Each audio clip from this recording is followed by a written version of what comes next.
Saudara, Anda masih bersama kami dalam Kompas Siang. Sekjen PDI Perjuangan Hasto Kristianto kembali menjalani sidang lanjutan dalam kasus suap dan perintangan penyidikan Harun Masiku. Sidang digelar di Pengadilan Tipikor Jakarta dengan agenda pembacaan eksepsi atau nota keberatan atas dakwaan jasa penuntut umum KPK.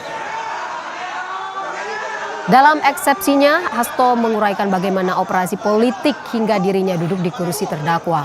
Hasto mengaku menerima berbagai intimidasi sejak Agustus 2023 hingga masa pemilu 2024. Puncak intimidasi menurut Hasto terjadi saat PDIP memecat Presiden ke-7 RI Joko Widodo.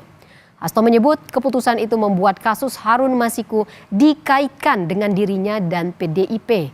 Hasto juga mengaku berbagai tekanan terjadi pada proses penyelidikan hingga tahap pelimpahan berkas kasus ini.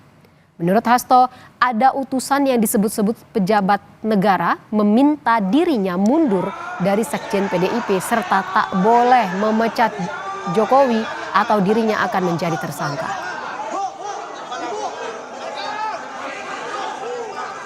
Pasca wawancara tersebut, tekanan terhadap saya semakin meningkat.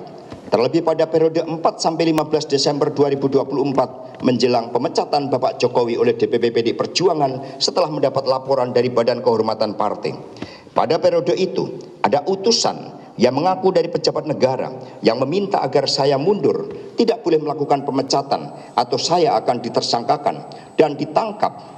Dan akhirnya pada tanggal 24 Desember 2024, yakni 1 minggu setelah pemecatan para kader partai, pada pagi harinya dibocorkan terlebih dahulu ke media dan pada sore menjelang malam saya ditetapkan sebagai tersangka bertepatan dengan malam Natal ketika kami sedang merencanakan ibadah misa Natal setelah hampir 5 tahun tidak bisa merayakan Natal bersama keluarga secara lengkap.